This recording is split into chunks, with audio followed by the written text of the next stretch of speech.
ಆತ್ಮೀಯ ಸಹೃದಯ ಸ್ಪರ್ಧಾರ್ಥಿಗಳೇ, ತಮ್ಮೆಲ್ಲರಿಗೂ ಜ್ಞಾನವಾಣಿ ಮತ್ತು ಯೂಟ್ಯೂಬ್ ಚಾನಲ್ಗೆ ಸ್ವಾಗತ. ಈ ದಿನ ನಾವು ಪೊಲೀಸ್ ಇಲಾಖೆಯ ನೇಮಕಾತಿಗೆ ಸಂಬಂಧಪಟ್ಟಂತೆ ಯಾರ್ಯಾರು ಪೊಲೀಸ್ ಆಗಬೇಕು ಅಂದ್ಕೊಂಡಿದ್ದೀರೋ ಅವರೆಲ್ಲರೂ ಕೂಡ ಪೊಲೀಸ್ ಆಗಬೇಕು ಅಂದರೆ ಏನು ಮಾಡಬೇಕು, ಈ ವಿಡಿಯೋವನ್ನು ನೋಡಿದ್ರೆ ಅವರು ಖಂಡಿತ ಪೊಲೀಸ್ ಪರೀಕ್ಷೆಗಳಲ್ಲಿ ಪಾಸ್ ಆಗಬೇಕು. ದೈಹಿಕ ಮತ್ತು ಮೌಖಿಕ ಅಂದರೆ ಏನು ಲಿಖಿತ ಪರೀಕ್ಷೆ ಬರ್ತೀರಿ OMR ಸೀಟು, ಎರಡರಲ್ಲೂ ಕೂಡ ನೀವು ಪಾಸ್ ಆಗಬೇಕು. ದೈಹಿಕ ಮತ್ತು ಲಿಖಿತ ಪರೀಕ್ಷೆಗಳು ಎರಡರಲ್ಲೂ ಕೂಡ ಪಾಸ್ ಆಗಬೇಕು ಅಂದರೆ ಏನು ಮಾಡಬೇಕು, ಈ ವಿಡಿಯೋವನ್ನು ನೋಡಿದ್ರೆ ಖಂಡಿತ ನೀವು ಆ ಎರಡೂ ಪರೀಕ್ಷೆಗಳಲ್ಲಿ ಉತ್ತೀರ್ಣರಾಗುವಂಥ ಖಚಿತ.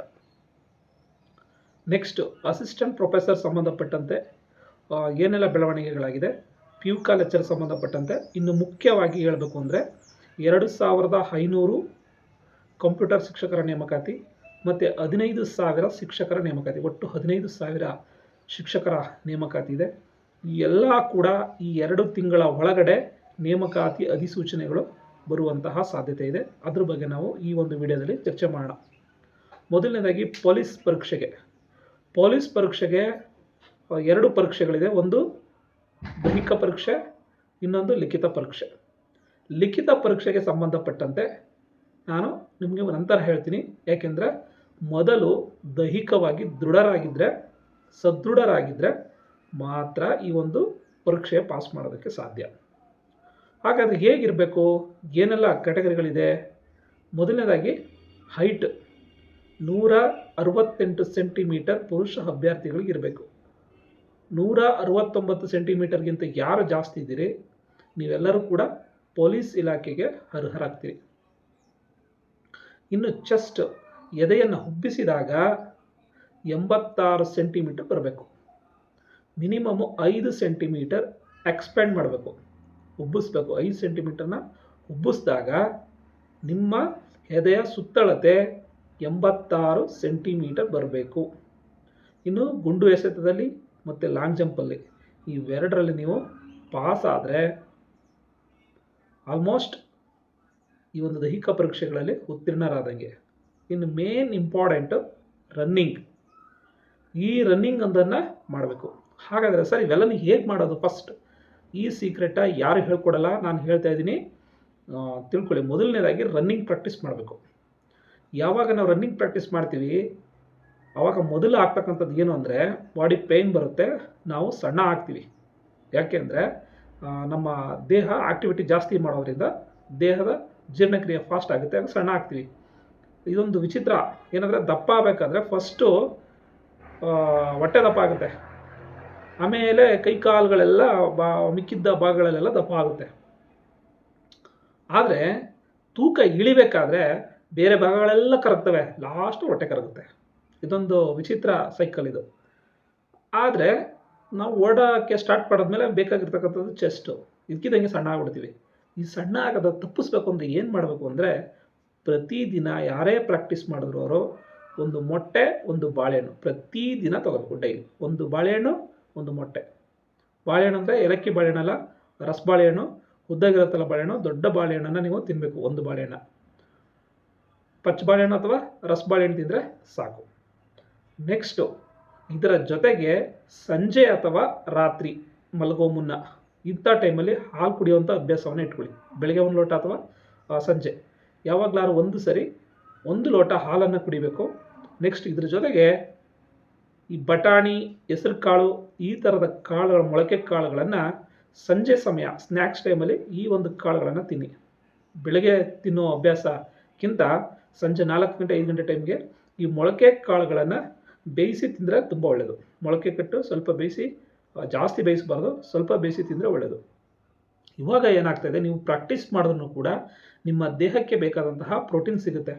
ಮೊಟ್ಟೆ ತಿನ್ನೋಕ್ಕೆ ಹೇಳೋರೆ ಯಾರೋ ಬಿಳಿದು ಮಾತ್ರ ತಿನ್ನೋಕ್ಕೆ ಹೇಳೋರು ಉಂಟು. ಬಿಳಿದು ತಿಂದರೆ ವೇಸ್ಟ್ ಅದು. ಏಕೆಂದರೆ ಕೇವಲ ಒಂದು ಪ್ರೋಟೀನ್ ಸಿಗುತ್ತೆ, ಇನ್ನು ಬಾಕಿದಂತಹ ಮೆಗ್ನೀಸಿಯಮು, ಪೊಟ್ಯಾಷಿಯಮು, ಏನೇನು ಬೇಕು ಎಲ್ಲ ವಿಟಮಿನ್ಗಳು ಆ ಭಂಡಾರ ಅಂತಿರುತ್ತೆ, ಅದಕ್ಕೆ ಅದನ್ನ ಭಂಡಾರ ಅಂತ ಕರೆಯೋದು. ಎಲ್ಲವೂ ಕೂಡ ಅದರೊಳಗೆ ಅಡಕಾಗಿರ್ತದೆ, ಅದನ್ನು ಸಹಿತ ತಿನ್ನಬೇಕು. ಇಷ್ಟು ಬಾಡಿ ಫಿಟ್ನೆಸ್ ಬಗ್ಗೆ. ಇನ್ನು ಪ್ರಾಕ್ಟೀಸ್ ಮಾಡಬೇಕಾದ್ರೆ ಹೇಗೆ ಮಾಡಬೇಕು, ಮೊದಲನೇ ದಿನವೇ 1600 ಮೀಟ್ರನ್ನ ಓಡ್ಬಿಡೋದಲ್ಲ. ಪ್ರತಿ ದಿನಕ್ಕೆ ಸ್ವಲ್ಪನ ಜಾಸ್ತಿ ಮಾಡ್ಕೊತಾ ಹೋಗಬೇಕು. First day walk, next day fast walk, ಒಂದು 3-4 ದಿನ ಆದಮೇಲೆ ಒಂದು 100 ಮೀಟ್ರ್ 200 ಮೀಟ್ರ್ ರನ್ನಿಂಗ್, ಆಮೇಲಿಂದ ನೀವು ಸ್ಟಾರ್ಟ್ ಮಾಡಬೇಕು ರನ್ನಿಂಗ್. ಅಲ್ಲಿಗೆ 15 ದಿನಗಳ ನಂತರ ನಿಮ್ಮ ನಿಜವಾದ ರನ್ನಿಂಗ್ ಸ್ಟಾರ್ಟ್ ಆಗುತ್ತೆ. 15 ದಿನ ಆದ ತಕ್ಷಣವೇ ಟೈಮ್ ಇಟ್ಕೊಳ್ಳೋದಲ್ಲ.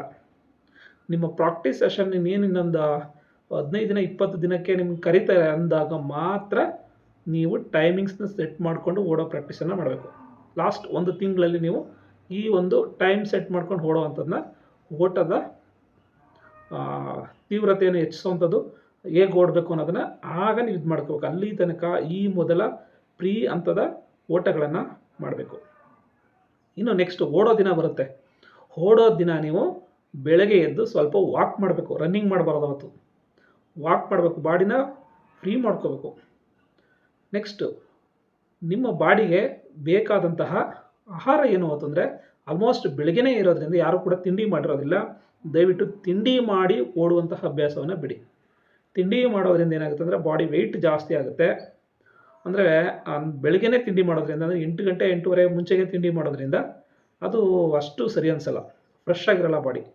ಅದರ ಬದಲು ನೀವು ಈ ಕಿತ್ತಳೆ ಹಣ್ಣಿನ ಜ್ಯೂಸನ್ನು ಕುಡಿಬೇಕು. ಕಿತ್ತಳೆ ಹಣ್ಣು ಜ್ಯೂಸ್ ಸಿಗಲಿಲ್ವಾ, ನಿಮಗೆ ರೆಡ್ ಬುಲ್ ಮತ್ತು ಈ ಥರದಂತಹ ಎನರ್ಜಿ ಡ್ರಿಂಕ್ಗಳಿರುತ್ತೆ. ಈಗ ನಾನು 2ನೇ ಹಂತದ ಹೇಳಿದ್ನಲ್ಲ, ಈ ಏನು ಅಂಗಡಿಯಲ್ಲಿ ಸಿಗ್ತಕ್ಕಂಥ ಎನರ್ಜಿ ಡ್ರಿಂಕ್ಗಳಿದೆ, ಇದನ್ನು ಕುಡಿಬಾರ್ದು. ಆದರೆ ಅವತ್ತು ಮಾತ್ರ ಕುಡಿಬೇಕು. ಯಾಕೆಂದರೆ ಇವು ತಕ್ಷಣದಲ್ಲಿ ಎನರ್ಜಿಯನ್ನು ಕೊಡ್ತಕ್ಕಂತಹ ಡ್ರಿಂಕ್ ಕೆಮಿಕಲ್ಗಳು. ಅದನ್ನು ತಗೊಂಡ ತಕ್ಷಣ ಸ್ವಲ್ಪ ಓಟೋದಕ್ಕೆ ಇದಕ್ಕೆ ಓಡುತ್ತೆ. ಸರ್ ಇದನ್ನು ಕುಡಿದ್ಬಿಟ್ಟು ಓಡ್ಬೋದಾ ಸರ್ ಅಂದರೆ ಇದು ಕುಡಿದ್ಬಿಟ್ಟು ಓಡ್ಬೋದು. ಯಾಕೆಂದರೆ ಇದು ಆಲ್ಕೋಹಾಲ್ ಅಲ್ಲ ಅಥವಾ ಬೇರೆ ರೀತಿ ಕೆಮಿಕಲ್ ಅಲ್ಲ. ಇದೊಂದು ಸಾಫ್ಟ್ ಮಾಮೂಲಿ ತಾಜಾ ಏನು ನಾವು 7 ಅಪ್ ಈ ಥರದ ಕುಡಿತೀವಲ್ಲ ಅದೇ ಥರ ಈ ರೆಡ್ ಬುಲ್ ಮತ್ತು ಈ ಥರತಕ್ಕಂತಹ ಎನರ್ಜಿ ಡ್ರಿಂಕ್ಗಳು. ಇದು ಎನರ್ಜಿ ಡ್ರಿಂಕ್ ಹೊರತು ಆಲ್ಕೋಹಾಲ್ ಅಲ್ಲ. ತಪ್ಪು ಸಂದೇಶ ಏನು ತಿಳ್ಕೊಬೇಡಿ. ಇನ್ನು ಆಲ್ಕೋಹಾಲ್ ಕಂಟೆಂಟನ್ನು ಸೇವಿಸಿದ್ರೆ ನಿಮ್ಮನ್ನೇ ಅಲ್ಲಿಂದ ಡಿಸ್ಮಿಸ್ ಮಾಡಿಬಿಡ್ತಾರೆ, ಓಡೋಕ್ಕೆ ಬಿಡಲ್ಲ. ಹಾಗಾಗಿ ಇದೊಂದು ಮಾಹಿತಿಯನ್ನು ತಿಳ್ಕೊಳ್ಳಿ. ಇನ್ನು ರನ್ನಿಂಗ್ ಪ್ರಾಕ್ಟೀಸ್ ಮಾಡುವಾಗ ಬರೀ ಕಾಲಲ್ಲಿ ಓಡುವಂಥದ್ದು ಅಭ್ಯಾಸವನ್ನು ಬಿಡಿ. ಯಾಕೆಂದರೆ ಬರೀ ಕಾಲಲ್ಲಿ ಓಡೋದ್ರಿಂದ ಕಾಲು ಮತ್ತು ನಿಮ್ಮ ದೇಹದ ಮಧ್ಯೆ ಮೂಳೆ ಇರುತ್ತಲ್ಲ, ಆ ಮೂಳೆಯ ಭಾಗ ಏನಾಗುತ್ತೆ, ನೋವು ಬರೋದಕ್ಕೆ ಸ್ಟಾರ್ಟ್ ಆಗುತ್ತೆ. ಯಾಕೆಂದರೆ 2 ಕಡೆ ಪ್ರೆಸರ್ ಬಿದ್ದಾಗ ಅದು ನೋವು ಬರೋಕ್ಕೆ ಸ್ಟಾರ್ಟ್ ಆಗಿ ನಿಮಗೆ ಓಟದಲ್ಲಿ ತೊಂದರೆ ಆಗುವಂಥ ಸಾಧ್ಯತೆ ಬರುತ್ತೆ. ಸಾಧ್ಯವಾದಷ್ಟು ಈ ಹುಲ್ಲಿನ ಮೇಲೆ ಓಡುವಂತಹ ಅಭ್ಯಾಸವನ್ನು ಇಟ್ಕೊಳ್ಳಿ, ಅಥವಾ ಗಟ್ಟಿ ನೆಲದ ಮೇಲೆ ಓಡುವಂಥ ಅಭ್ಯಾಸವನ್ನು ಇಟ್ಕೊಳ್ಳಿ. ಯಾರೂ ಕೂಡ ದಯವಿಟ್ಟು ಗಾರೆಯ ಮೇಲೆ ಓಡಬಾರ್ದು. ಒಂದು ವೇಳೆ ನೀವು ಡಾಂಬರಲ್ಲಿ ಓಡಿದ್ರೂ ಪರವಾಗಿಲ್ಲ, ಗಾರೆ ನೆಲದ ಮೇಲೆ ಓಡಬಾರ್ದು. ಮತ್ತು ಡಾಂಬರ್ನಲ್ಲಿ ಹೆಚ್ಚು ಪ್ರಾಕ್ಟೀಸ್ ಮಾಡಬಾರ್ದು. ಸರ್ ನಮ್ಮ ಪ್ರಾಕ್ಟೀಸ್ ಮಾಡೋಕ್ಕೆ ಅದೇ ಇರೋದಂದರೆ ಓಕೆ, ನೀವು ಮಾಮೂಲಿ ಮಣ್ಣು ರಸ್ತೆಗಳಿಗೆ ಏನಿದೆ ಅದರಲ್ಲೇ ಪ್ರಾಕ್ಟೀಸ್ ಮಾಡಬೇಕು. ಯಾಕೆಂದರೆ ಎರಡೂ ದೇಹದ ವೆಯ್ಟು ಮತ್ತು ನೆಲಕ್ಕೆ ಎರಡು ಅಪ್ಪಚ್ಚೆ ಆದಾಗ ಏನಾಗುತ್ತೆ, ಮಧ್ಯದಲ್ಲಿರ್ತಕ್ಕಂತಹ ಕಾಲಿನ ಬೋನ್ ಏನಿದೆ ಆ ಬೋನ್ಗೆ ಜಾಸ್ತಿ ಪ್ರೆಸರ್ ಬೀಳುತ್ತೆ. ನೆಕ್ಸ್ಟ್, ಬರೀ ಕಾಲಲ್ಲಿ ಓಡೋದಕ್ಕಿಂತ ಓಟದ ಶೂಗಳಿದೆ, ರನ್ನಿಂಗ್ ಶೂಸ್, ಇದನ್ನೇ ನೀವು ತಗೋಬೇಕು. ಉದಾಹರಣೆಗೆ ಸ್ಪಾರ್ಕಲ್ಲಿ ಒಳ್ಳೆ ಇದೆ, ಒಂದು 900-1000 ರೂಪಾಯಿ ಸಿಗುತ್ತೆ. ತುಂಬ ಸಾಫ್ಟಾಗಿರುತ್ತೆ, ತೂಕನೇ ಇರಲ್ಲ, ಅವು ಲೈಟ್ ವೆಯ್ಟ್ ಇರುತ್ತೆ ಮತ್ತು ಕಾಲಿಗೆ ಓಡೋದಕ್ಕೆ ಬಹಳ ಸಹಕಾರಿ ಆಗುತ್ತೆ. ಈ ಶೂಗಳನ್ನು ತಗೋಬೇಕು.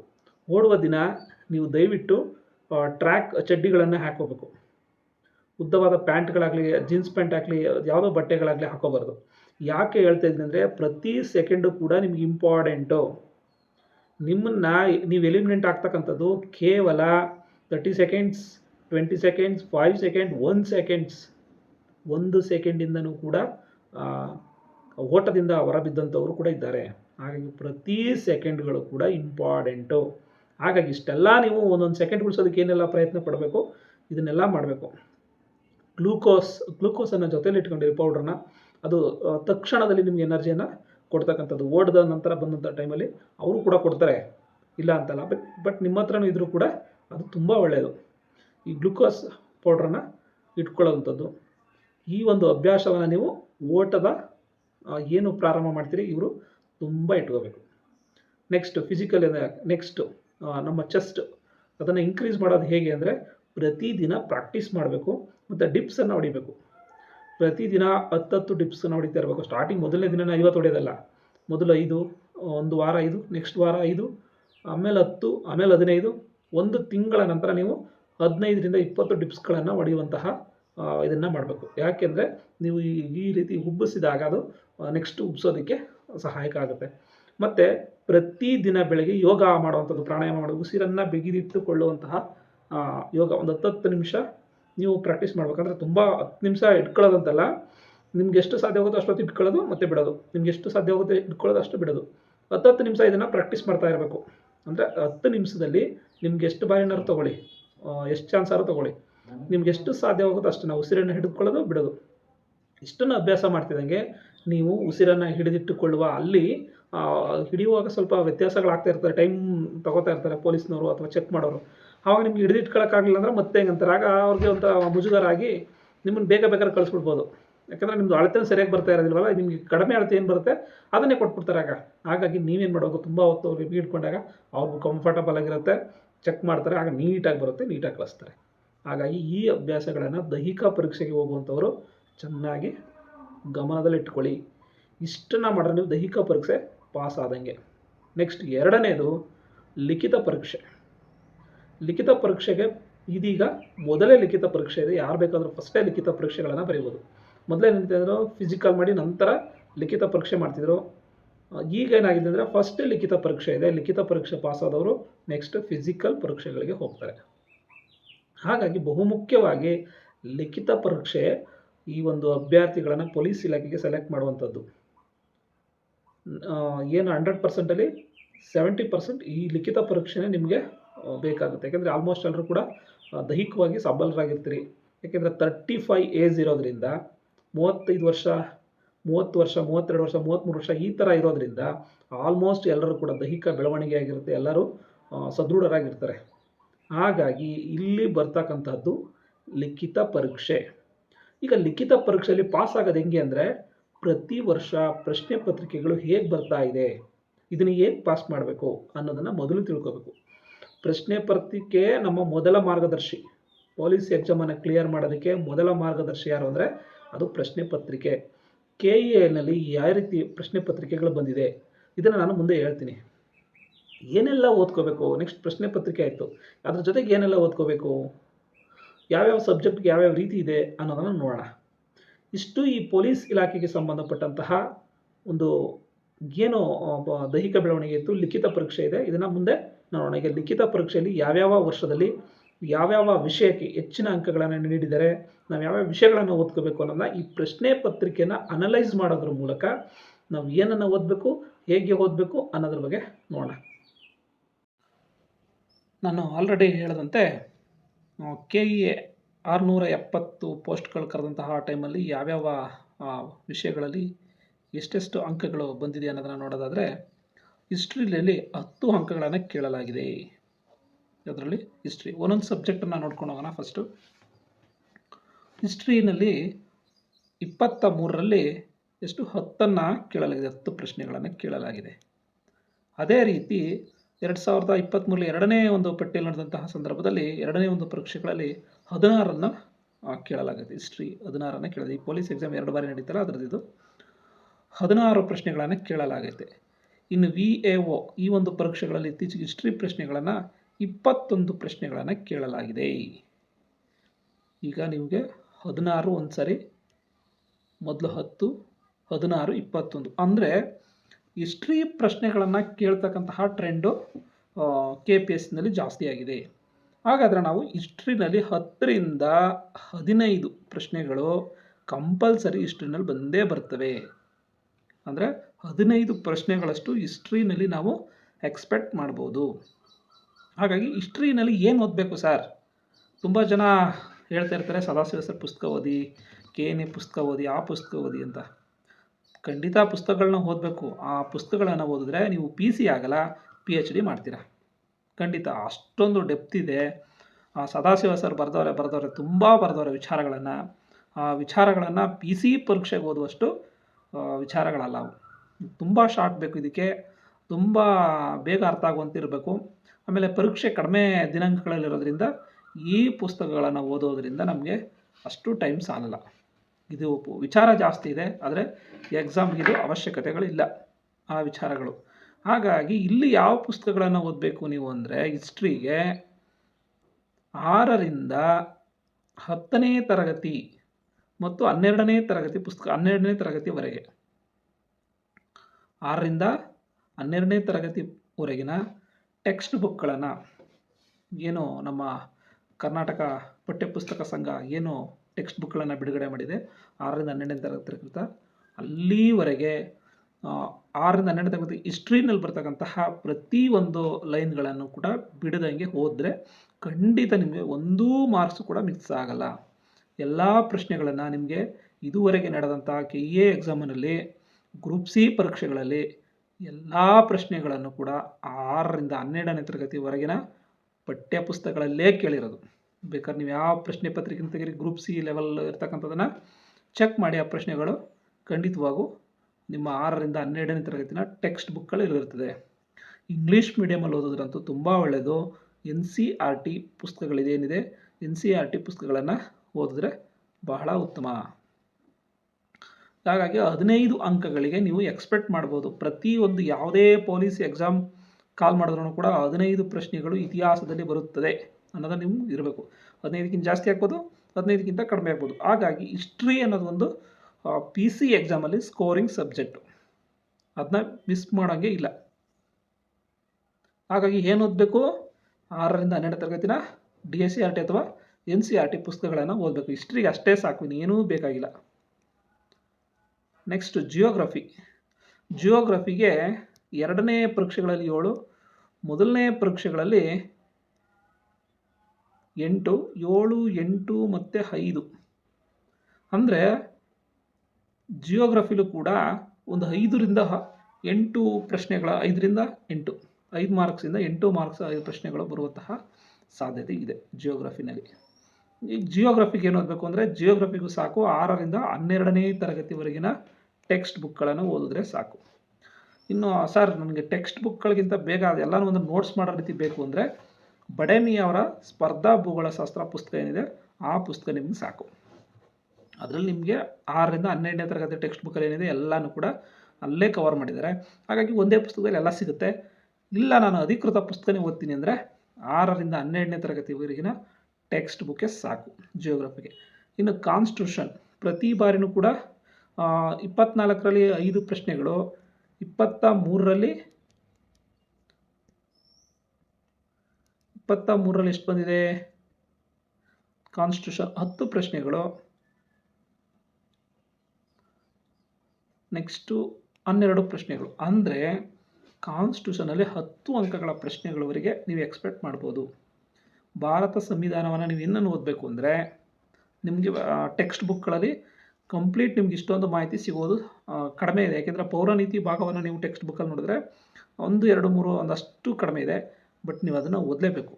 6ರಿಂದ 12ನೇ ತರಗತಿ ಪಠ್ಯ ಪುಸ್ತಕದಲ್ಲಿ ಬರ್ತಕ್ಕಂತಹ ಕಾನ್ಸ್ಟಿಟ್ಯೂಷನ್ ಸಂಬಂಧಪಟ್ಟಂತಹ ಪಾಠಗಳನ್ನು ಓದಬೇಕು. ಅಲ್ಲಿ ನಿಮಗೆ ಬಾಕಿ ವಿಚಾರಗಳೆಲ್ಲ ರಾಜನೀತಿ ಪೌರನೀತಿ ಇದೆ, ಅದೆಲ್ಲ ಬೇಕಾಗಿಲ್ಲ. ಆದರೂ ನಿಮಗೆ ಅದು ಅಷ್ಟು ಕಾನ್ಸ್ಟಿಟ್ಯೂಷನ್ ಒಳಗಡೆ ಬರ್ತಿದ್ರು ಕೂಡ ಇನ್ನು ಬೇಕೇ ಬಾರಿ ಕಡೆ GK ಕಡೆ ಇರ್ಬೋದು ಅಥವಾ ಇನ್ಯಾವುದಾದ್ರು ವಿಚಾರಗಳಲ್ಲಿ ಅದು ಬರ್ಬೋದು. ಅದು ಜನರಲ್ ಸಬ್ಜೆಕ್ಟ್ಗಳಲ್ಲಿ ರೀತಿ ಹೆಲ್ಪ್ ಆಗ್ಬೋದು. ಆದರೂ ಕೂಡ ನಿಮ್ಮ ಕಾನ್ಸ್ಟಿಟ್ಯೂಷನ್ ಓದಬೇಕು ಅಂದಾಗ ನೀವು ಅಶೋಕ್ ಮಿರ್ಜಿ ಸರ್ ಅವರ ಭಾರತ ಸಂವಿಧಾನ ಪುಸ್ತಕವನ್ನು ಓದಿದ್ರೆ ಸಾಕು. ಸ್ಪರ್ಧಾತ್ಮಕ ಪರೀಕ್ಷೆಗಳಿಗೆ ಸಂಬಂಧಪಟ್ಟಂತೆ ಅಶೋಕ್ ಮಿರ್ಜಿ ಅವರ ಭಾರತ ಸಂವಿಧಾನ ಈ ಪೊಲೀಸ್ ಪರೀಕ್ಷೆಗೆ ಸಾಕು. ಇನ್ನು ಗ್ರೂಪ್ ಸಿ ಅಲ್ಲದ ನಂತರದ ಪರೀಕ್ಷೆಗಳಿಗೆ ನೀವು ಲಕ್ಷ್ಮೀಕಾಂತರವರ ಪುಸ್ತಕವನ್ನು ಓದಿದ್ರೆ ಬೆಸ್ಟು. ಈ ಪೊಲೀಸ್ ಪರೀಕ್ಷೆಗೆ ಲಕ್ಷ್ಮೀಕಾಂತ್ ಅವರ ಪುಸ್ತಕ ನಿಮಗೆ ಅವಶ್ಯಕತೆ ಇಲ್ಲ, ನಿಮಗೆ ಅಶೋಕ್ ಮಿರ್ಜಿ ಸರ್ ಅವರ ಪುಸ್ತಕವೇ ಸಾಕು. ನೆಕ್ಸ್ಟು ಕಾನ್ಸ್ಟಿಟ್ಯೂಷನ್ ಆಯಿತು. ಎಕನಾಮಿಕ್ಸ್ 7 ಪ್ರಶ್ನೆ ಇದೆ, 5 ಪ್ರಶ್ನೆ ಇದೆ. ಹಾಗೆ ನಿಮಗೆ ಪ್ರತಿ ಬಾರಿನೂ 4 ಇದೆ, 4, 5. ಈ ಬಾರಿ 1 ಪ್ರಶ್ನೆಗಳನ್ನು ಕೂಡ ಕೇಳಿಲ್ಲ. ಹಾಗಾಗಿ ಎಕನಾಮಿಕ್ಸ್ನ ನಿಮ್ಗೆ ಎಲ್ಲಿ ಕೇಳ್ತಾರೆ ಅಂದರೆ ಕರೆಂಟ್ ಎಕನಾಮಿಕ್ಸನ್ನು ಕೇಳ್ತಾರೆ. ನಿಮ್ಗೆ ಎಲ್ಲಿ ಕವರ್ ಆಗುತ್ತೆ ಇದು ಅಂದರೆ ಕರೆಂಟ್ ಅಫೇರ್ಸಲ್ಲಿ ಕವರ್ ಆಗಿಬಿಡುತ್ತೆ. ಏನು ನಿಮಗೆ ಪ್ರಚಲಿತ ಘಟನೆಗಳು ಬರುತ್ತೆ. ನಿಮಗೆ PCನಲ್ಲಿ ಹಿಸ್ಟ್ರಿ ಬಿಟ್ರೆ ನೆಕ್ಸ್ಟು ಸ್ಕೋರಿಂಗ್ ಸಬ್ಜೆಕ್ಟು ಕಾನ್ಸ್ಟಿಟ್ಯೂಷನ್ ಬಿಟ್ರೆ ಈ ಕರೆಂಟ್ ಅಫೇರ್ಸು ಇದೇ ಮೇಜರ್. ಬಹುತೇಕ ನಿಮಗೆ ಪ್ರಶ್ನೆಗಳು ಬರ್ತಕ್ಕಂಥದ್ದು ಇದರಲ್ಲಿ 37 ಪ್ರಶ್ನೆಗಳನ್ನು ಕೇಳಲಾಗಿದೆ. ಕಾನ್ಸ್ಟಿಟ್ಯೂಷನಲ್ಲಿ 37 ಪ್ರಶ್ನೆಗಳನ್ನು ಕೇಳಲಾಗಿದೆ. 37. ನೆಕ್ಸ್ಟು ಕರೆಂಟ್ ಅಫೇರ್ಸಲ್ಲಿ 20, ಇದರಲ್ಲಿ 22. ಅಂದರೆ ಕಾನ್ಸ್ಟಿಟ್ಯೂಷನಲ್ಲಿ 20 ಪ್ರಶ್ನೆಗಳು, ಸಾರಿ, ಇದು ಕರೆಂಟ್ ಅಫೇರ್ಸಲ್ಲಿ 20 ಪ್ರಶ್ನೆಗಳು ನಿಮ್ಗೆ ಕಟ್ಟಿಟ್ಟ ಬುತ್ತಿ. 20 ಪ್ರಶ್ನೆಗಳು ಬಂದೇ ಬರ್ತವೆ ಈ ಕರೆಂಟ್ ಅಫೇರ್ಸಲ್ಲಿ. 20 ಪ್ರಶ್ನೆಗಳು ಬಂದೇ ಬರ್ತವೆ. ಹಾಗಾಗಿ 20 ಪ್ರಶ್ನೆಗಳಿಗೆ ಏನನ್ನ ಓದಬೇಕು? ನೀವು ಪ್ರತಿದಿನ ಪೇಪರನ್ನು ಓದುವಂತಹ ಅಭ್ಯಾಸವನ್ನು ಇಟ್ಕೊಂಡಿದ್ರೆ ಯಾವುದೇ ಮ್ಯಾಗ್ಝಿನನ್ನು ಓದುವಂಥ ಅವಶ್ಯಕತೆ ಇಲ್ಲ. ಪ್ರತಿದಿನ ಪೇಪರ್ ಓದ್ತೀನಿ, ನೋಟ್ಸ್ ಮಾಡ್ಕೋತೀನಿ, ಪೇಪರ್ ಓದ್ತೀನಿ, ನೋಟ್ಸ್ ಮಾಡ್ಕೋತೀನಿ ಅಂದರೆ ನಿಮ್ಗೆ ಯಾವುದೇ ಮ್ಯಾಗ್ಝಿನನ್ನು ಓದುವಂಥ ಅವಶ್ಯಕತೆ ಇಲ್ಲ. ಆದರೆ ಪ್ರತಿದಿನ ಪೇಪರ್ ಓದಿ ನೋಟ್ಸ್ ಮಾಡ್ಕೊಳ್ಳೋಕ್ಕೆ ಸುಮಾರು ಟೈಮ್ ಆಗುತ್ತೆ ಸರ್, ನಮ್ಗೆ ಅಷ್ಟೊಂದು ಟೈಮ್ ಇಲ್ಲ. ನಮ್ಮ ರೆಡಿಮೇಡ್ ಏನಾದ್ರು ಸಿಗುತ್ತಾ ಅಂದರೆ ನಿಮಗೆ ಈ ಒಂದು ವಿಚಾರಕ್ಕೆ ಕೆ ಎಮ್ ಸುರೇಶ್ರವರ ಮ್ಯಾಗ್ಝಿನ್, ಕೆ ಎಮ್ ಸುರೇಶ್ರವರ ಸ್ಪರ್ಧಾ ಏನಿದೆ ಅದು ನಿಮಗೆ ಹೆಲ್ಪ್ ಆಗುತ್ತೆ. ಈ ಒಂದು ಪಿ ಸಿ ಪರೀಕ್ಷೆಗಳಿಗೆ ನಿಮಗೆ ಅದು ತುಂಬ ಹೆಲ್ಪ್ ಆಗುತ್ತೆ. ನೀವು ಒಂದು 12 ತಿಂಗಳು, ಕನಿಷ್ಠ 18 ತಿಂಗಳು ಓದಬೇಕು. 1 ವರ್ಷದ 12 ತಿಂಗಳವರೆಗಿನಾರು ಓದಬೇಕು. 18 ತಿಂಗಳು ಓದಿದ್ರೆ ಉತ್ತಮ, ಇಲ್ಲ ಅಂದರೆ 12 ತಿಂಗಳವರೆಗಿನ ಮ್ಯಾಗ್ಝಿನನ್ನು ನೀವು ಓದಲೇಬೇಕು. ನೆಕ್ಸ್ಟ್ ಅದು ಬಿಟ್ಟರೆ ಇನ್ನೊಂದು ಮ್ಯಾಗ್ಝಿನ್ ಇದೆ, ಅದು ನಿಮಗೆ ಗ್ರೂಪ್ ಸಿ ಲೆವೆಲ್ಗೆ ಸ್ವಲ್ಪ ಟಫ್ ಬರುತ್ತೆ. ಅದು ನಿಮಗೆ ಅವಶ್ಯಕತೆ ಇಲ್ಲ ಅನ್ಕೋತೀನಿ. ನಿಮಗೆ ಈ ಕೆ ಎಮ್ ಸುರೇಶ್ರವರ ಮ್ಯಾಗ್ಝಿನೇ ಈ ಒಂದು ಪೊಲೀಸ್ ಪರೀಕ್ಷೆಗೆ ತುಂಬ ಹೆಲ್ಪ್ ಆಗುವಂತಹ ಸಾಧ್ಯತೆ ಇದೆ. ನೆಕ್ಸ್ಟ್ ಎನ್ವೈರ್ನಮೆಂಟ್ ಬಗ್ಗೆ ನಿಮ್ಗೆ ಕೇಳ್ತಾರೆ. ನಿಮ್ಗೆ ಇದೆಲ್ಲಿ ಸಿಗುತ್ತೆ ಅಂದರೆ ನಿಮಗೆ 6 ಮತ್ತು 5ನೇ ತರಗತಿ ಪುಸ್ತಕಗಳಲ್ಲಿ 4 ಮತ್ತು 5ರಲ್ಲಿ ಪರಿಸರ ಅಧ್ಯಯನ ಅಂತ ಒಂದು ಪಾಠಗಳು ಬರುತ್ತೆ, ಅಲ್ಲಿ ಸಿಗುತ್ತೆ. ಮತ್ತು ಮೌಲ್ಯ ಶಿಕ್ಷಣ ಬರುತ್ತೆ, ಮೌಲ್ಯ ಶಿಕ್ಷಣದಲ್ಲಿ ಕೇಳ್ತಾರೆ. ಈ ಒಂದು ಎನ್ವೈರ್ನಮೆಂಟ್ ಸಂಬಂಧಪಟ್ಟಂತೆ ಪ್ರಶ್ನೆಗಳನ್ನು ಕೇಳುವಂತಹ ಸಾಧ್ಯತೆ ಇದೆ. ಈ ಎನ್ವೈರ್ನಮೆಂಟ್ ಸಂಬಂಧಪಟ್ಟಂತೆ ಈ ಕರೆಂಟ್ ಅಫೇರ್ಸ್ ಏನು ಓದ್ತೀರೋ ಅಲ್ಲೂ ಕೂಡ ಕವರ್ ಆಗುತ್ತೆ. ಏನು ಹೊಸ ಬೆಳವಣಿಗೆಗಳಾಗ್ತಾ ಇದೆ ಜಾಗತಿಕ ಮಟ್ಟದಲ್ಲಿ, ಪರಿಸರದಲ್ಲಿ ಸಮ್ಮೇಳನಗಳಿರ್ಬೋದು, ನಮ್ಮ ರಾಷ್ಟ್ರೀಯ ಉದ್ಯಾನವನಗಳಿರ್ಬೋದು, ಈ ಥರ ಇಶ್ಯೂಸ್ಗಳ ಸಂಬಂಧಪಟ್ಟಂತೆ ಎನ್ವೈರ್ನಮೆಂಟನ್ನು ಕೇಳ್ತಾರೆ. ಇನ್ನು ಸೈನ್ಸ್ ಆ್ಯಂಡ್ ಟೆಕ್ನಾಲಜಿ, ಒಂದೊಂದು ಸರಿ ಸೈನ್ಸ್ ಕೂಡ ಇಲ್ಲಿ 2 ಮಾತ್ರ ಕೇಳಿದರೆ ಇಷ್ಟು ಕಡಿಮೆ ಬರಲ್ಲ. ಬಹುತೇಕ ಟೈಮ್ಗಳಲ್ಲಿ ಜಾಸ್ತಿ ಬರುತ್ತೆ, ಕೆಲವೊಂದು ಟೈಮಲ್ಲಿ ಕಡಿಮೆ ಆಗಿರ್ಬೋದು, ಏಕೆಂದರೆ ಇಲ್ಲಿ ಬೇರೆ ಸಬ್ಜೆಕ್ಟ್ಗಳು ಜಾಸ್ತಿ ನೀಡಿರೋದ್ರಿಂದ. ಜನರಲ್ ಸೈನ್ಸು ಮತ್ತು ಸೈನ್ಸ್ ಆ್ಯಂಡ್ ಟೆಕ್ಗೆ 2 ಸೇರಿಸಿ 11 ಇದೆ. ಒಂದು 15 ಪ್ರಶ್ನೆಗಳನ್ನು ನಾವು ಎಕ್ಸ್ಪೆಕ್ಟ್ ಮಾಡ್ಬೋದು. ಸೈನ್ಸ್ ಮತ್ತು ಸೈನ್ಸ್ ಆ್ಯಂಡ್ ಟೆಕ್ನಾಲಜಿ 2ರಿಂದ 15 ಪ್ರಶ್ನೆಗಳನ್ನು ಪ್ರತಿ ಬಾರಿಯೂ ನಾವು ಎಕ್ಸ್ಪೆಕ್ಟ್ ಮಾಡ್ಬೋದು. ನೆಕ್ಸ್ಟು ಉಳಿದಿದ್ದು ಜಿ ಕೆ ಅಂದರೆ ನೀವು ಎಲ್ಲ ವಿಚಾರಗಳನ್ನು ಓದೋದ್ರಿಂದ ಬರ್ತಕ್ಕಂತಹದ್ದು ಜಿ ಕೆ. ಈ ಜಿ ಕೆನ ನೀವು 6ರಿಂದ 10ನೇ ತರಗತಿವರೆಗಿನ ಎಲ್ಲ ಪುಸ್ತಕಗಳು, ಅಂದರೆ ಸೈನ್ಸು, ಮ್ಯಾಥ್ಸು ಏನು ಪುಸ್ತಕಗಳಿದೆ ಈ ಪುಸ್ತಕಗಳನ್ನು ಓದ್ಕೊಳ್ಳೋದ್ರಿಂದ, ಮ್ಯಾಗ್ಝಿನ್ ಓದೋದ್ರಿಂದ ಇದು ಒಂದು ರೀತಿ ಎಲ್ಲ ಸಬ್ಜೆಕ್ಟ್ಗಳನ್ನು ಸೇರಿಸಿರ್ತಕ್ಕಂಥದ್ದು. ಇಲ್ಲಿ ಕೇಳ್ತಾ ಇದ್ದಾರೆ 7 ಪ್ರಶ್ನೆಗಳು. ಅಂದರೆ ವಿಶ್ವಸಂಸ್ಥೆಯ ಪ್ರಧಾನ ಕಾರ್ಯದರ್ಶಿ ಯಾರು, ಪ್ರಸ್ತುತ ಇದಿರ್ಬೋದು, ಸ್ಪೋರ್ಟ್ಸ್ ಇರ್ಬೋದು, ಎಲ್ಲನೂ ಕೂಡ ಇದರೊಳಗಡೆ ಇನ್ಕ್ಲೂಡ್ ಮಾಡ್ತಾರೆ. ಕರೆಂಟ್ ಇವೆಂಟ್ಸ್ ಜೊತೆಗೆ ಇರ್ತಕ್ಕಂತಹ ಜಿ ಕೆಗಳು. ಕರೆಂಟ್ ಯಾವುದು ಅಂದರೆ ಉದಾಹರಣೆಗೆ ಯಾವುದೋ ಸ್ಪೋರ್ಟ್ಸ್ ನಡೀತಾ ಇದೆ, ಇದು ಕರೆಂಟ್ ಜಿ ಕೆ. ಬಟ್ ಇದನ್ನ ಹಳೆಯ ಪ್ರಶ್ನೆಗಳು ಕೇಳ್ತಾರೆ. ಯಾರು ಮೊದಲನೇ ವ್ಯಕ್ತಿ ಯಾರು, ಫಸ್ಟ್ ವ್ಯಕ್ತಿ ಯಾರು ಅಂತ ಕೇಳುವಂಥದ್ದು ಇರ್ಬೋದು. ಭಾರತದ ಮೌಂಟ್ ಎವರೆಸ್ಟ್ ಇರೋಂಥ ಮೊದಲ ವ್ಯಕ್ತಿ ಯಾರು, ಮೌಂಟ್ ಎವರೆಸ್ಟು K2 ಏರಿದಂಥವ್ರು ಯಾರು, ಈ ಥರದಂತಹ ತುಂಬ ಪ್ರಶ್ನೆಗಳನ್ನು ಕೇಳ್ತಾರೆ. ನಿಮಗೆ ಜಿ ಕೆ ಅಂದರೆ ಈ ಥರದ ಪ್ರಶ್ನೆಗಳು ಬರ್ತವೆ. ಈ ವಿಚಾರದಲ್ಲಿ ನೀವು ಎಲ್ಲ ವಿಷಯಗಳನ್ನು ಓದ್ಕೊಳ್ಳೋದ್ರಿಂದ ಇದು ಅನುಕೂಲ ಆಗಿರುತ್ತೆ. ನಿಮ್ಮಲ್ಲೇ ಒಂದು ಜಿ ಕೆ ನಾಲೆಡ್ಜು ನಿಮ್ಗೆ ಗೊತ್ತಿಲ್ಲದಂಗೆ ಬೆಳವಣಿಗೆ ಆಗಿರುತ್ತೆ ಈ ವಿಚಾರಗಳೆಲ್ಲ ಓದೋದ್ರಿಂದ, ಇಷ್ಟು ಸಬ್ಜೆಕ್ಟ್ಗಳನ್ನು ಓದೋದ್ರಿಂದ. ಹಾಗಾಗಿ ಇದು ಕೂಡ ಇಂಪಾರ್ಟೆಂಟು. ಇದಕ್ಕೆ ನೀವು ಏನನ್ನು ಓದಬೇಕು ಅಂದರೆ, ನೀವು ಮ್ಯಾಗ್ಝಿನ್ನಲ್ಲಿ ಬರ್ತಕ್ಕಂತಹ ಜಿ ಕೆನ ಓದ್ಬೋದು, ಅಥವಾ ಚಾಣಕ್ಯ ಕಣಜವನ್ನು ಓದ್ಬೋದು. ನೀವು ಚಾಣಕ್ಯ ಕಣಜವನ್ನು ಓದ್ಬೋದು ಜಿ ಕೆಗೆ ಸಂಬಂಧಪಟ್ಟಂತೆ. ಇಷ್ಟು ಇದಿದೆ. ಅಥವಾ ಮೆಗ್ರಾ ಇಲ್ ಪಬ್ಲಿಕೇಶನ್ ಅವ್ರದ್ದು ಒಂದು ಜಿ ಕೆ ಬಂದಿದೆ, ಅದು ಕೂಡ ಚೆನ್ನಾಗಿದೆ, ಇದನ್ನು ಓದ್ಬೋದು. ಇಷ್ಟನ್ನು ಓದಿದ ನಂತರ ಇನ್ನು ಉಳಿದಿದ್ದು ಮೆಂಟಲ್ ಎಬಿಲಿಟಿ ನಿಮಗೆ 10 ಪ್ರಶ್ನೆಗಳು ಕಟ್ಟಿಟ್ಟ ಬುತ್ತಿ. ಯಾವುದೇ ಪರೀಕ್ಷೆಗಳನ್ನ ತಗೊಳ್ಳಿ, ಪಿ ಸಿ ಪರೀಕ್ಷೆಯಲ್ಲಿ 10ರಿಂದ 15 ಪ್ರಶ್ನೆಗಳು ಮೆಂಟಲ್ ಎಬಿಲಿಟಿ ಬಂದೇ ಬರ್ತದೆ. ಹಾಗಾಗಿ ಇದಕ್ಕೇನು ಮಾಡಬೇಕು, ಇದಕ್ಕೆ ಓದೋಕ್ಕಾಗಲ್ಲ, ಪ್ರಾಕ್ಟೀಸ್ ಮಾಡಬೇಕು. ಪ್ರಾಕ್ಟೀಸ್ ಮಾಡೋದನ್ನ ಒಂದು ನೋಟ್ಸ್ ಮಾಡ್ಕೋಬೇಕು. ನೀವೇನು ಮಾಡ್ತೀರಿ ಪ್ರಾಕ್ಟೀಸ್ ಅದನ್ನು ಇದು ಮಾಡ್ಕೋಬೇಕು. ಇದಕ್ಕೆ ಬೆಸ್ಟ್ ಟೀಚರ್ ಯಾರು ಅಂದರೆ ಯೂಟ್ಯೂಬ್ನಲ್ಲಿ ಅನೇಕ ಜನ ಈ ಪಿ ಸಿ ಸಂಬಂಧಪಟ್ಟಂತೆಗೆ ತುಂಬ ಜನ ವಿಡಿಯೋಗಳನ್ನು ಮಾಡಿದ್ದಾರೆ. ಅದರಲ್ಲಿ ನಿಮಗೆ ಅರ್ಥ ಆಗೋ ರೀತಿ ಯಾರು ಕನ್ವೆ ಮಾಡ್ತಾರೆ ಅವ್ರ ವಿಡಿಯೋಗಳನ್ನು ನೀವು ನೋಡೋದ್ರ ಮೂಲಕ ನೀವು ಈ ಮೆಂಟಲ್ ಎಬಿಲಿಟಿಯನ್ನು ಕಲಿಬೋದು. ಆ ಮೆಂಟಲ್ ಎಬಿಲಿಟಿಗೆ ಬೆಸ್ಟ್ ಟೀಚರು ಯೂಟ್ಯೂಬ್ ಮತ್ತು ಪ್ರಾಕ್ಟೀಸ್ ಮಾಡಿ ಕಲೀರಿ. ಎಲ್ಲ ವಿಚಾರಗಳನ್ನು ಹೇಳಿದೆ ಅನಿಸುತ್ತೆ. ಇಷ್ಟೂ ನೀವು ಪ್ರಯತ್ನಪಟ್ಟು ನಿಮ್ಗೆ ಇಷ್ಟು ವಿಚಾರಗಳನ್ನು ತಿಳ್ಕೊಂಡು ಇಷ್ಟು ಪುಸ್ತಕಗಳನ್ನು ಓದಿ ಯಾರಾದರೂ ಫೇಲರ್ ಆಗೋರಿದ್ರೆ ಅಂದರೆ ಅದು ಈ ಭೂಮಿ ಮೇಲೆ ಸಾಧ್ಯವಿಲ್ಲ. ಯಾಕೆಂದರೆ ಅಷ್ಟರೊಳಗಡೆ ಕೇಳಲೇಬೇಕು. ಎಲ್ಲ ವಿಚಾರಗಳು ಇದರೊಳಗಡೆ ಬರ್ತವೆ.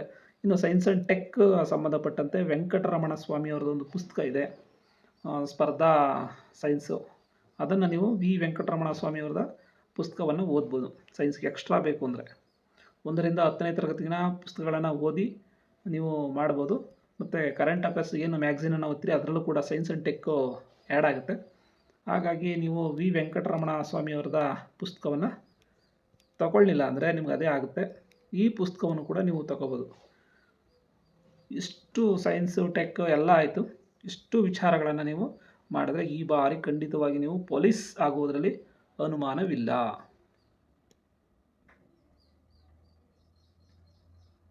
ಈಗ ನಾವು ಪ್ರಶ್ನೆ ಪತ್ರಿಕೆ ಅನಲೈಸು ಮತ್ತು ಏನನ್ನು ಓದಬೇಕು, ಹೇಗೆ ಓದಬೇಕು ಅನ್ನೋದ್ರ ಬಗ್ಗೆ ತಿಳ್ಕೊಂಡು ನೆಕ್ಸ್ಟು ಈಗ ಟೀಚರ್ ರಿಕ್ರೂಟ್ಮೆಂಟು 2 ತಿಂಗಳೊಳಗಡೆ ಖಂಡಿತ ಆಗೇ ಆಗುತ್ತೆ. ಯಾಕೆಂದರೆ ಶಾಲೆಗಳಲ್ಲಿ ಅಷ್ಟು ಪ್ರೆಸರ್ ಇದೆ. KPSC ಸ್ಕೂಲ್ಗಳು ಸ್ಟಾರ್ಟ್ ಆಗಿದೆ. ಆ KPSC ಸ್ಕೂಲ್ಗಳಿಗೆ ಹೆಚ್ಚಿನ ಮಕ್ಕಳುಗಳು ಈ ಬಾರಿ ಸೇರ್ಕೊಂಡಿದ್ದಾರೆ. ಮುಂದಿನ ವರ್ಷವೂ ಸೇರ್ಕೋತಾರೆ. ಯಾಕಂದರೆ ಅಷ್ಟು ಬೇಡಿಕೆ. ಏಕೆಂದರೆ KPSC ಸ್ಕೂಲ್ಗಳಲ್ಲಿ ಆಲ್ಮೋಸ್ಟ್ ಎಲ್ಲ ವಿಷಯಗಳ ಶಿಕ್ಷಕರಿದ್ದಾರೆ. ಇಂಗ್ಲೀಷ್ ಮೀಡಿಯಮ್ ಇದೆ. ಇದೀಗ ಬಸ್ ವ್ಯವಸ್ಥೆ ಕೂಡ ಸ್ಟಾರ್ಟ್ ಆಗ್ತಾ ಇದೆ. ಬಹುತೇಕ ಏನು ಪ್ರೈವೇಟ್ ಸ್ಕೂಲಲ್ಲಿ ನೀವು ಎಕ್ಸ್ಪೆಕ್ಟ್ ಮಾಡ್ತಿದ್ರೋ ಎಲ್ಲ ಕೂಡ ಗೌರ್ಮೆಂಟ್ ಸ್ಕೂಲಲ್ಲೇ ಸಿಗ್ತಾ ಇದೆ. ಆಂಗ್ಲ ಮಾಧ್ಯಮ, ಕನ್ನಡ ಮಾಧ್ಯಮ ಎರಡೂ ಇರೋದ್ರಿಂದ ಎಲ್ಲ ಮಕ್ಕಳು ಕೂಡ ಈ KPS ಶಾಲೆಗಳ ಕಡೆ ಹೆಚ್ಚಿನ ಮುಖ ಮಾಡ್ತಾ ಇದ್ದಾರೆ. ಆಲ್ಮೋಸ್ಟ್ ಬಹುತೇಕರು ಖಾಸಗಿ ಶಾಲೆಗಳಿಂದನೂ TCಯನ್ನು ತೆಗೆದುಕೊಂಡೋಗಿ ಈ ಒಂದು KPS ಶಾಲೆಗಳಿಗೆ ಸೇರಿಕೊಳ್ಳುವಂತಹ ಉದಾಹರಣೆಗಳು ಇತ್ತೀಚೆಗೆ ಹೆಚ್ಚಾಗ್ತಾ ಇದೆ. ಮುಂದಿನ ವರ್ಷ ಇನ್ನೂ ಹೆಚ್ಚಾಗುತ್ತೆ. ಹಾಗಾಗಿ ಈ KPSC ಸ್ಕೂಲ್ಗಳಲ್ಲಿ ಈ ಹೆಚ್ಚಾಗ್ತಾ ಇರೋದನ್ನ ಇನ್ನೂ ಕಂಟಿನ್ಯೂ ಮಾಡಬೇಕು ಸರ್ಕಾರ ಅಂದರೆ ಅದಕ್ಕೆ ಬೇಕಾದಂಥ ಅಗತ್ಯ ದಾಖಲೆಗಳು ಮತ್ತು ಅಗತ್ಯವಾದಂಥ ಸಂಪನ್ಮೂಲಗಳು, ಅಗತ್ಯವಾದಂಥ ಶಿಕ್ಷಕರನ್ನು ಕೊಡಲೇಬೇಕು. ಹಾಗಾಗಿ ಈ ಬಾರಿ ಕಂಪ್ಯೂಟರ್ ಶಿಕ್ಷಕರನ್ನು KPS ಶಾಲೆಗಳಿಗೆ ನೀಡಲಾಗ್ತಾ ಇದೆ.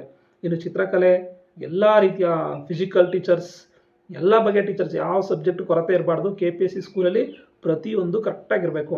ಮತ್ತು ಅಲ್ಲಿ ನೇಮಕವಾದಂಥ ಶಿಕ್ಷಕನ 10 ವರ್ಷ ಟ್ರಾನ್ಸ್ಫರ್ ಮಾಡಲ್ಲ. ಒಂದು ಬಾರಿ ನೀವು KPSC ಸ್ಕೂಲ್ಗೆ ಒಬ್ಬ ಶಿಕ್ಷಕ ಹೋಯಿತು ಅಂದರೆ ಅವ್ನಿಗೆ 10 ವರ್ಷ ಯಾವುದೇ ರೀತಿ ಅವನಿಗೆ ವರ್ಗಾವಣೆ ಇಲ್ಲ. ಹಾಗಾಗಿ ಒಬ್ಬ ಶಿಕ್ಷಕ 10 ವರ್ಷ ಅಲ್ಲೇ ಇರ್ತಾನೆ. ಮಕ್ಕಳಿಗೆ ವಿದ್ಯಾಭ್ಯಾಸವನ್ನು ಕೊಡ್ತಾರೆ. ಮತ್ತು 1ರಿಂದ 12ನೇ ತರಗತಿ ತನಕ ಹೆಚ್ಚು ಕಡಿಮೆ ಒಂದೇ ಊರಿನಲ್ಲಿ, ಒಂದೇ ಸೂರಿನಡಿಯಲ್ಲಿ, ಒಂದೇ ಕಾಂಪೌಂಡ್ ವ್ಯವಸ್ಥೆಯಲ್ಲಿ ಓದುವಂತಹ ವ್ಯವಸ್ಥೆ ಇದೆ. ಹಾಗಾಗಿ ಶಿಕ್ಷಕರ ನೇಮಕಾತಿ ಖಂಡಿತ ಆಗೇ ಆಗುತ್ತೆ. ಸರ್, PST ಶಿಕ್ಷಕರ ಬಗ್ಗೆ ಏನು? PST ಶಿಕ್ಷಕರು 5,000 ಚಿಲ್ಲರೆ ಏನು ಈ ಆರ್ಥಿಕ ಇಲಾಖೆ ಅನುಮೋದನೆ ಕೊಟ್ಟಿದೆ, ಅದು ಖಂಡಿತ ಕಾಲಾಗುತ್ತೆ. ಮುಂದಿನ PST ಶಿಕ್ಷಕರ ಕತೆ ಗೊತ್ತಿಲ್ಲ. ಏಕೆಂದರೆ ಈಗ ಆಲ್ರೆಡಿ PST ಶಿಕ್ಷಕರ ಸಂಖ್ಯೆ ಹೆಚ್ಚುವರಿ ಆಗುವಂತಹ ಸಾಧ್ಯತೆ ಇದೆ. ಹೈದರಾಬಾದ್, ಕರ್ನಾಟಕ ಹೊರತುಪಡಿಸಿ ಇನ್ನು ಉಳಿದಂತಹ ನಮ್ಮ ಕರ್ನಾಟಕ ಭಾಗದಲ್ಲಿ ಏನಿದೆ, ಕಲ್ಯಾಣ ಕರ್ನಾಟಕ ಬಿಟ್ಟು ಉಳಿದಂತಹ ಕರ್ನಾಟಕ ಭಾಗ ಏನಿದೆ, ಇಲ್ಲಿ ಹೆಚ್ಚುವರಿಯಾಗಿ PST ಶಿಕ್ಷಕರ ಸಂಖ್ಯೆ ಜಾಸ್ತಿ ಇದೆ. ಅವರು ರಿಟೈರ್ಡ್ ಆದ ನಂತರ ನೋಡಬೇಕು. ಪ್ರತಿ ವರ್ಷ ರಿಟೈರ್ಡ್ ಆಗ್ತಾ ಇದ್ದಾರೆ, ಹಾಗಾಗಿ ನೋಡಬೇಕು. ಇನ್ನು GPT ಶಿಕ್ಷಕರ ಕೊರತೆ ಹೆಚ್ಚಾಗಿ ಸೈನ್ಸು, ಮ್ಯಾಥ್ಸು ತುಂಬ ಇದೆ. ಲಾಸ್ಟ್ ಟೈಮ್ CBZ ಮಾಡ್ಕೊಂಡಿದ್ದಾರೆ. ಈಗ ಮ್ಯಾಥಮೆಟಿಕ್ಸು ಮತ್ತು ಸೈನ್ಸು ಮತ್ತು ಕನ್ನಡ ಶಿಕ್ಷಕರು ಮತ್ತು ಇಂಗ್ಲೀಷ್ ಶಿಕ್ಷಕರು, ಈ 3 ಶಿಕ್ಷಕರಿಗೆ ತುಂಬ ಬೇಡಿಕೆ ಇದೆ. GPT ಶಿಕ್ಷಕರಲ್ಲಿ ಕನ್ನಡ ಶಿಕ್ಷಕರು ಮತ್ತು ಇಂಗ್ಲೀಷ್ ಮ್ಯಾಥ್ಸು, ನೆಕ್ಸ್ಟು ಈ 3 ಶಿಕ್ಷಕರನ್ನು ನಾವು ಸದ್ಯದಲ್ಲೇ ನೇಮಕಾತಿ ಇದೆ. ಇನ್ನು ಉಳಿದಂತಹ ಸಮಾಜ ವಿಜ್ಞಾನ, ಹಿಂದಿ ಇರ್ಬೋದು, ಇದೆಲ್ಲ ಕಡಿಮೆ ಇರೋದ್ರಿಂದ ಅದರ ನೇಮಕಾತಿ ಆಗುವಂತಹ ಪ್ರಮಾಣವೂ ಕೂಡ ಕಡಿಮೆ ಇರುತ್ತೆ. ಏನು ಈ 3 ಸಬ್ಜೆಕ್ಟ್ ಇದೆಯೋ ನಿಮಗಂತೂ ಲಕ್ಕಿದೆ. GPT ಆಗುವಂಥ ಆಸೆ ಇಟ್ಕೊಂಡಿರೋತಕ್ಕಂಥವ್ರಿಗೆ ಈಗಲೇ ಕೂಡ ನೀವು ಓದುವಂತಹ ಪ್ರಯತ್ನ ಮಾಡಿ. ಇನ್ನು ಅಸಿಸ್ಟೆಂಟ್ ಪ್ರೊಫೆಸರ್ ಸಂಬಂಧಪಟ್ಟಂತೆ ಮೊನ್ನೆ ಸುಮಾರು ಜನ ಹೋಗಿ ಅಧಿಕಾರಿಗಳನ್ನ ಭೇಟಿ ಮಾಡಿದರಲ್ಲಿ ಆಯುಕ್ತರು ಇಲ್ಲದೇ ಇದ್ದಂತಹ ಕಾರಣದಿಂದ JD ಅವರನ್ನು ಭೇಟಿ ಮಾಡಿದರೆ JD ಅವರು ಏನು ಮಾಡಿದ್ದಾರೆ ಅಂದರೆ, ಇನ್ನು 2-3 ತಿಂಗಳಲ್ಲಿ ಖಂಡಿತ ನಾವು ನೋಟಿಫಿಕೇಷನನ್ನು ಮಾಡ್ತೀವಿ, ದಯವಿಟ್ಟು ನೀವು ಓದ್ಕೊಳ್ಳಿ, ನೋಟಿಫಿಕೇಷನ್ ಖಂಡಿತ ಆಗೇ ಆಗುತ್ತೆ, ಯಾವುದೇ ರೀತಿ ಗೊಂದಲ ಬೇಡ ಅನ್ನೋದನ್ನ ಕ್ಲಾರಿಫೈ ಮಾಡಿದ್ದಾರೆ. ಹಾಗಾಗಿ 2-3 ತಿಂಗಳಲ್ಲಿ ಈ ಅಸಿಸ್ಟೆಂಟ್ ಪ್ರೊಫೆಸರ್ ನೇಮಕಾತಿಯನ್ನು ಸ್ಟಾರ್ಟ್ ಆಗುವಂತಹ ಸಾಧ್ಯತೆ ಇದೆ. ಇನ್ನು PUK ಲೆಕ್ಚರ್ ಕೂಡ ಎಲ್ಲ ಶಾಲೆಗಳಲ್ಲೂ ಕೂಡ ಈಗ ಇರ್ತಕ್ಕಂಥ ಪ್ರೌಢಶಾಲೆಗಳಲ್ಲಿ PUಗೆ ಉನ್ನತೀಕರಣ ಮಾಡಿರೋದ್ರಿಂದ ಅಲ್ಲಿ ಕನಿಷ್ಠ ಪಕ್ಷ ಒಬ್ಬ ಶಿಕ್ಷಕರಾದರೂ ಅಥವಾ ಒಬ್ಬ ಉಪನ್ಯಾಸಕರಾದರೂ ಬೇಕೇ ಬೇಕು PUK ಲೆಕ್ಚರ್ಸು. ಈಗ PUK ಲೆಕ್ಚರ್ಸ್ ಇಲ್ಲದೇ ಇರೋದ ಸಮಸ್ಯೆಯಿಂದ ಬೇರೆ ಪಕ್ಕದಲ್ಲಿರ್ತಕ್ಕಂತಹ PUK ಲೆಕ್ಚರಿಂದ ಎಲ್ಲರೂ ನಿಯೋಜನೆ ಮಾಡಿದ್ದಾರೆ.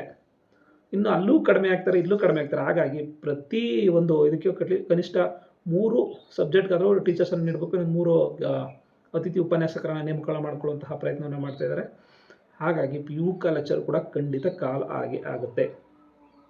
ನಾನು ಹೇಳ್ತಾ ಇದ್ದೀನಿ 2027-28ನೇ ಸಾಲು ಕರ್ನಾಟಕದಲ್ಲಿ ನೇಮಕಾತಿ ಪರ್ವವಾಗುತ್ತೆ. ಯಾಕೆಂದರೆ ಕಳೆದ 4 ವರ್ಷಗಳಿಂದ ನೇಮಕಾತಿ ಆಗಿಲ್ಲ. ಇನ್ನು ಇನ್ನೊಂದು 1 ವರ್ಷದಲ್ಲಿ ಗೌರ್ನಮೆಂಟು ಕೊನೆಯ ಹಂತದಲ್ಲಿರೋದ್ರಿಂದ ಖಂಡಿತವಾಗಿ ಎಲ್ಲ ನೇಮಕಾತಿಗಳನ್ನು ಮಾಡಲೇಬೇಕು, ಮಾಡೇ ಮಾಡ್ತದೆ. ಹಾಗಾಗಿ 5 ವರ್ಷ ಯಾವುದೇ ನೇಮಕಾತಿ ಆದರೂ ಕೂಡ ಅದಕ್ಕೆ 5 ವರ್ಷ ವಯೋಮಿತಿ ಸಡಿಲಿಕೆ ಇದ್ದೇ ಇರುತ್ತೆ. ಹಾಗಾಗಿ ಎಲ್ಲರೂ ಕೂಡ ಏಜ್ ಬಾರ್ ಆಯಿತು ಅಂತ ಯಾರೂ ಕಳ್ಕೊಬೇಡಿ. ಯಾರು ಕೂಡ ಜೀವನದಲ್ಲಿ ಭರವಸೆಯನ್ನು ಯಾವತ್ತೂ ಕಳ್ಕೊಬೇಡಿ. ನಿಜ ಎಷ್ಟೋ ಜನ ನಾನು PC ಆಗಲ್ಲ, ನನಗೆ ಏಜ್ ಮುಗಿದೋಯ್ತು ಅನ್ನೋರಿಗೂ ಕೂಡ ಇವತ್ತು ಒಂದು ಅವಕಾಶ ಸಿಕ್ಕಿದೆ. 35 ವರ್ಷ ತನಕ ಅವಕಾಶ ಸಿಕ್ಕಿದೆ. ಎಲ್ಲರೂ ಕೂಡ ಇವತ್ತು ಅರ್ಜಿಯನ್ನು ಸಲ್ಲಿಸುವಂಥ ಅವಕಾಶ ಮತ್ತೆ ಸಿಕ್ಕಿದೆ. ಹಾಗಾಗಿ ಜೀವನದಲ್ಲಿ ಯಾವತ್ತೂ ಕೂಡ ಭರವಸೆಯನ್ನು ಕಳೆದುಕೊಳ್ಳಬೇಡಿ. ಭೂಮಿಗೆ ಬಿದ್ದ ಬೀಜ, ಎದೆಗೆ ಬಿದ್ದ ಅಕ್ಷರ ಇಂದಲ್ಲ ನಾಳೆ ಫಲ ಕೊಟ್ಟೇ ಕೊಡುತ್ತೆ. ಧನ್ಯವಾದಗಳು.